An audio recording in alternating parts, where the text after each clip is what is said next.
Hello, and welcome back to another episode of Sisters in Christ. I'm Mary, and with me I have Marina, Lillian, and Monica. Today we'll be discussing a fun topic of women of influence. And for the audience, I want to start with a few questions. What kind of women do you want to be? Who do you influence, and who influences you? Because let's be honest, we all have a choice. Proverbs 14 says, "A wise woman builds her house, but a foolish woman tears it down with her own hands." In life, everyone is a leader to some degree, right? Can we all say that? So there's always someone who's looking up to you. There's always someone who's learning from your example. But the question is, what are they learning? So we have the power to influence someone around us for better or for worse. Hopefully for better, but sometimes not always. So we're called to influence our home, we're called to influence our workplace, our church, our society, our friends.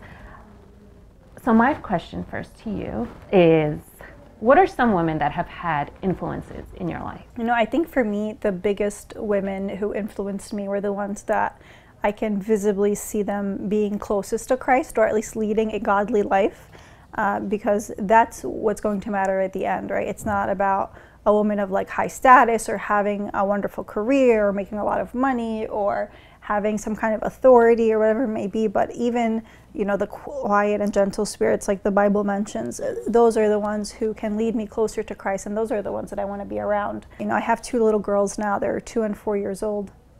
And I always ask myself, what's the most important thing I can do for my daughters? And it is to really connect them to Christ, to influence them to live a good, godly Christian life. Because if you have that as the foundation, everything else will come together. Yeah, I agree with that. And thinking backwards, when I think about who the people are that have influenced me, when you look at the one quality that's shared amongst them, it would be that they are godly women. I was blessed with a great mom, and when I think of everything, any discussion, difficult discussion or advice or anything I needed, it always circled back to biblical teachings and Christ-centered talks, and that's essentially what will influence us. And when I think back to other people that have influenced me, my servants, they were all female, and they were all very godly women. So I would agree with that. Right. And you even mentioned through biblical teaching, I feel like in the Bible, it portrays from Genesis to Revelation, a vast majority of women that have influence. From the Old Testament, we hear of Deborah, who was a judge, who was a prophetess, who was a military leader, Hannah with her prayer to have a son and how she held on to that faith. Esther, who was a queen and was able to liberate the Jews from destruction.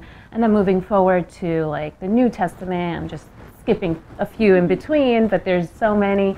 We hear of Mary Magdalene, who was transformed, a Samaritan woman who left her pot and became a preacher and said, "Come hear of a man that's told me all things," and then became a saint. Elizabeth, also in her old age, and Saint Mary, of course, who wasn't a woman of many words, but when she spoke, she was very dignified in what she said, and her actions actually was one that spoke louder than her words. So yeah. So what other characteristics make up for a woman of influence? Definitely think a strong woman, someone who knows their roots and knows what they stand for, and it's not easily swayed or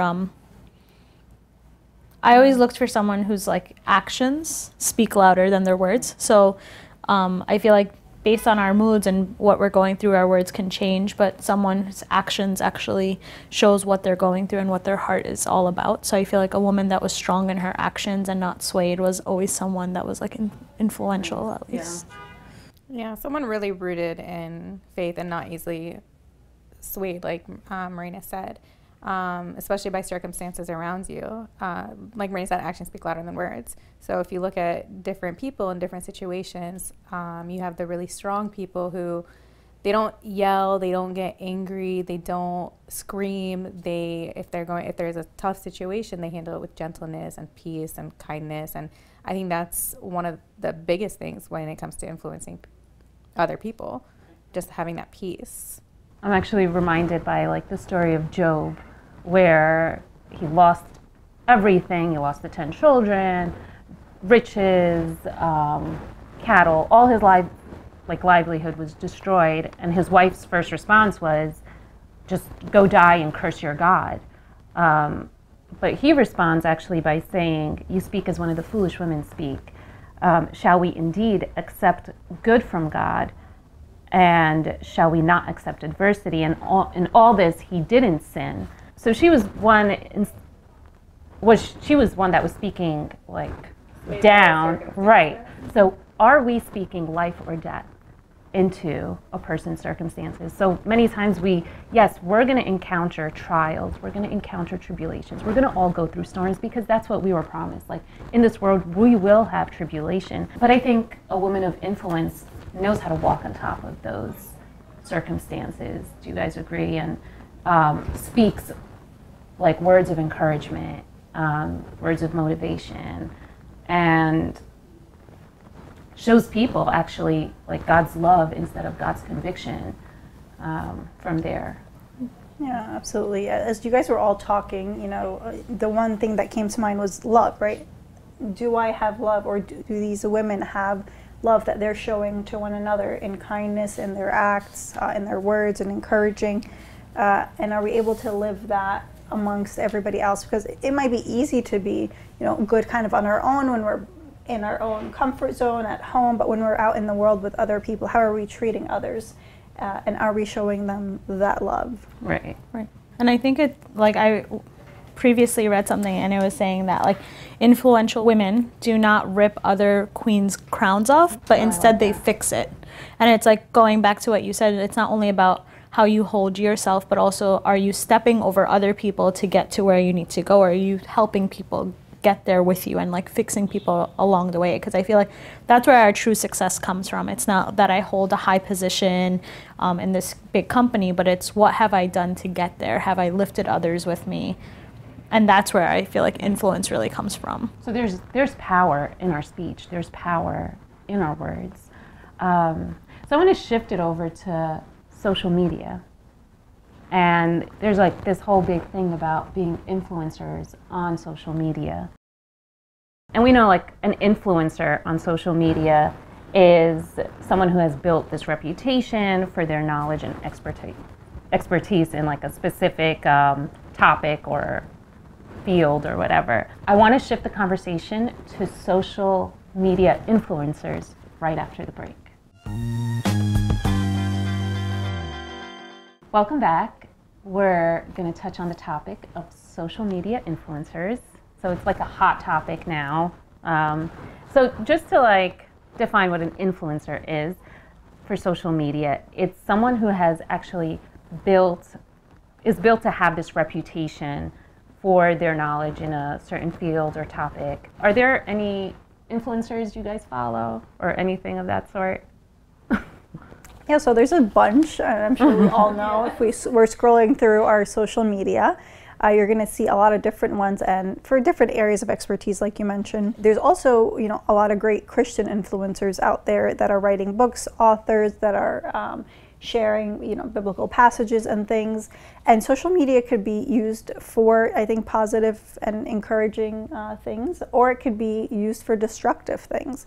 So we have to be careful to see who we're allowing to influence us, who's filling up our news feeds, who's filling up our thoughts, and where are we getting our ideas from, because a lot of them can be going against each other or pulling us in a lot of different directions.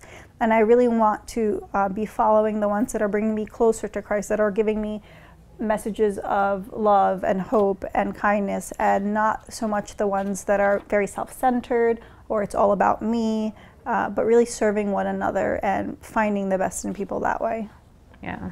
So it's always like what you sow, you'll reap too. And sometimes we do allow those like weeds to come into our lives, and our mind is powerful. And once we see things, I feel like it becomes like in there, and it's hard to get those weeds out. Yeah, garbage in, garbage out. What Yeah. you see, what you hear Yeah. is going to be what you portray. And sometimes it's so mindless. So it's just like it comes up, you watch it, and you can literally spend so much time just watching all these videos. And it's crazy how much time influencers actually spend in creating like the content, and it's a full-time job, like for a lot of people, and it really is. And it's kind of like, well, what is their goal? Like what do they do behind the scenes for this influencing, right? Like, who is this person that I'm like following and keeping up with all their latest videos and everything? It's kind of like we have to take it a step further. Like, who are we actually following all this time and spending our time on? Yeah, and a lot of these people have like double lives almost. I know someone in our field, for example, that I followed on Instagram for a while. It was just an influencer for my career. And turns out I know someone who knows someone who knows her. And what she portrays on social media is not who she is at all. And I was very quick to unfollow because I realized that people are really living double lives. So they portray this huge thing to people, like, look how glamorous my life is, look how like great this and this and this is. And really their core is just so empty. I like that you said that you unfollowed though, because that's like a really hard step. Sometimes we're just like, whatever, I just won't watch the videos, but we'll still keep ourselves as a follower. And honestly, influencers make money off their followers. So we're actually doing them a service by just staying as one of their followers, even if we're not like watching it. So that's really awesome that you actually unfollowed. I just wasn't interested anymore after I discovered who she was.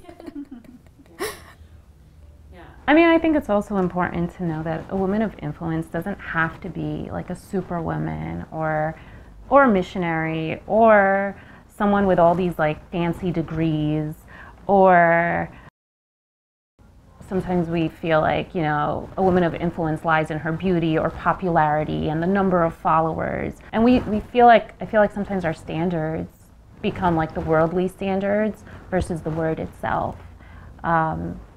And it's a shame that sometimes the world like overtakes the word, you know.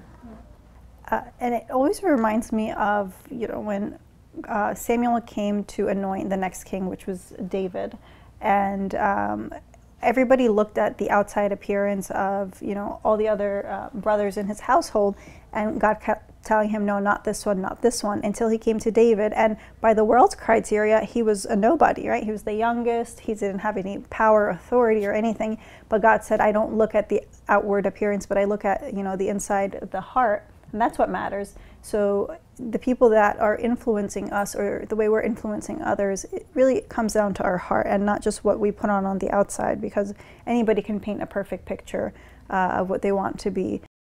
But really challenging ourselves to what's in our heart, what's our motive behind following these people, and what's my motive for influencing others as well. Yeah. And as you said that, I was reminded of like in Revelation chapter 19, St. John actually portrays two different women. One who is Babylon, the mother of harlots, and who corrupted the world with her fornication and immorality, and God avenged his own blood on her. And then we have also the beautiful bride of Jesus Christ, who is ready for the marriage of the Lamb, and who is adorned in fine linen and the linen of the righteous.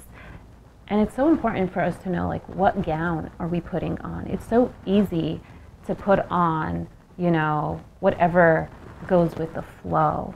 And yeah, the path of righteousness is narrow, but the reward is so amazing.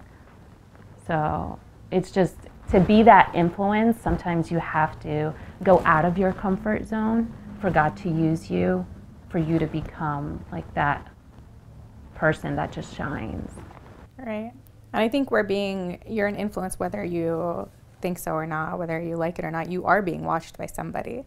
And we always, you know, in pre-servants classes and those sorts of things, when we talk to young people that are entering the service, we remind them, you are an example, you're being watched. For example, this common example, wedding receptions. how do you conduct yourself at a wedding reception? Because your kids are watching you and they are taking note of every single thing that you do. So whether we like it or not, we are influencing somebody. I mean, I remember when I was young, like you always look up to like the people older than you, because you feel like when you're 15, like 25 is like just like I'll never get to 25. And then when you're 25, you're just like, so you always look up to them, and you look up to see like how successful they are in their career and the way they carry themselves. So we do carry a role of that, and we don't know like who's watching us, like, but yeah, I mean, I remember doing it, and I would always look up to somebody thinking that I'll never get to this age, and you know, whatever. And sure enough, here I am. And always remembering that, you know, our light is supposed to shine to glorify God and to bring Him the attention, not just, you know, put so much pressure on ourselves and feel like we can't be good enough. It really is all about Him. Thank you so much, ladies. Thanks for this discussion. A woman of influence knows how to grow where God has planted her, and knows how to allow her roots to go deep and her faith to remain steadfast.